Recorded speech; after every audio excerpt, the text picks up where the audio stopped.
Yo, what is good, guys and girls? Welcome back to another educational short where today I will be going over the genomic and non-genomic pathways of compounds that we utilize within physique development. So what do I mean by this? Big words. So basically, when we utilize a compound, it will have its direct action, but 9 times out of 10, it will also have secondary and sometimes third actions. So this is something that we can A, utilize to our advantage, but also B, have to be very conscious of just in case it has any adverse effects. So this could be in regards to female physique development, it could be male physique development. So what I thought I would do is come and give you a little bit of guidance, a little bit of assistance, and also a little bit of cautionary advice of how to manage this. So obviously, 9 times out of 10, if we're looking down the road of assistance, we know what these compounds are going to do.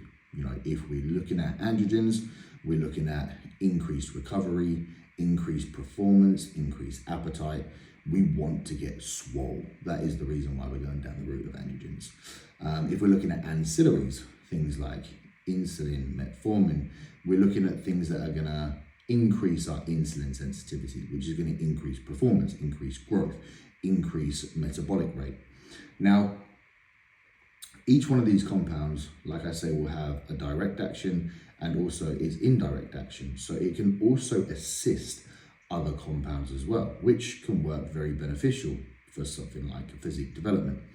But we also have to be very conscious that it can actually impact other things that we might not want. So I thought I'd come and give you a little bit of guidance in regards to how we can manage this. So let's use thyroid, for example. So T3 and T4, obviously, are going to be used within a diet prep, sometimes within a massing phase, depending on the individual.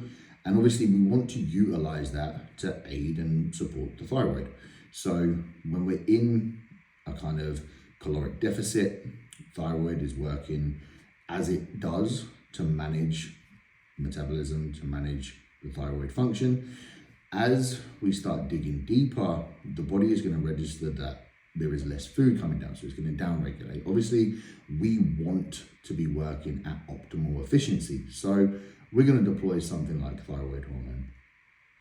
However, thyroid hormone can actually have an impact on your SHBGs. So for someone like a male who is potentially running testosterone or other androgens, we want to have our SHBGs nice and low so that it's not going to impact our body's ability to utilize the testosterone and its lock and key mechanism.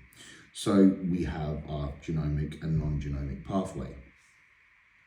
But when it comes to something like testosterone, for example, obviously we want to have it in there for our direct action, growth, like I say, performance, recovery, but it can have an impact on other hormones as well, some being beneficial, some being negative. So obviously, the more testosterone we use, the higher level of androgens we're going to be exposed to, the more our testosterone is going to increase. Now, the body's going to recognize this, and it's going to try and balance it with a state of homeostasis. So homeostasis just basically means level, balance. Now, what it's going to do by doing this is try and increase your estrogen levels.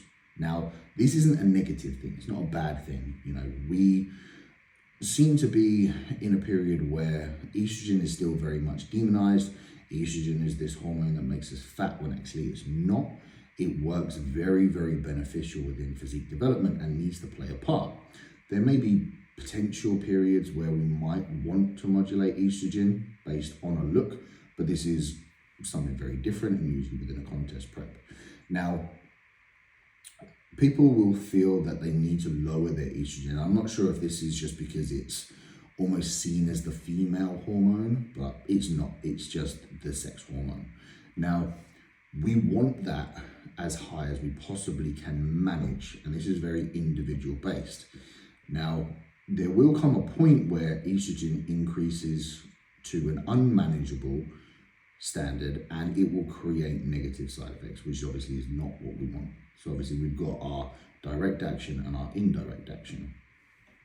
Now, this is where potentially someone may start seeing side effects. So for a male, it's going to be gynecomastia, acne, mindset, headspace, things like this.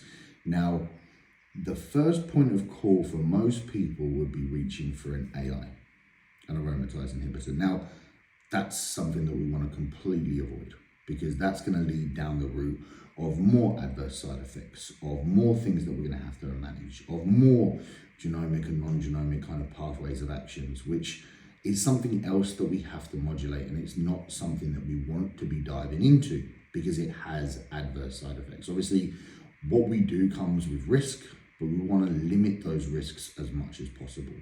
So what can we do in this case instead? Now, testosterone, obviously being high, is gonna increase that estrogen.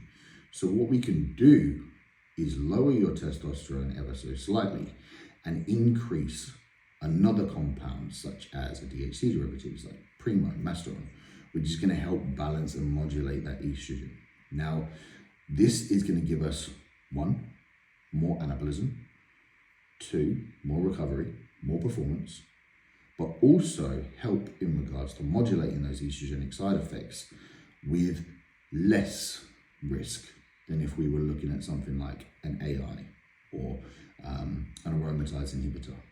So as you can see, it's not just as simple and as clear cut as this compound does this, I can use this for this. It's the same as L-carnitine. L-carnitine has its direct action of nutrient partitioning, insulin sensitivity, free mobilization of fatty acids and oxidization.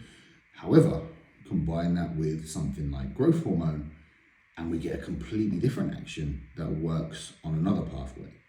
So it's not just as clear cut as being able to use a compound for this one action that's going to give us this one result, that's going to give us this one journey. We have to bear in mind that what we're utilizing here will have different actions. It will have different properties. It will have a potential another avenue that could be causing a benefit or potentially could be causing a negative. So guys, take into consideration that we're not just simply using compounds that have one course of action. 9 times out of 10, they have multiple pathways that can impact many different things. So if you find that you're using a compound and it's not quite going the way you want, it could potentially be one of these. So guys, thank you for listening. As always, much love, stay blessed, and I will see you all soon.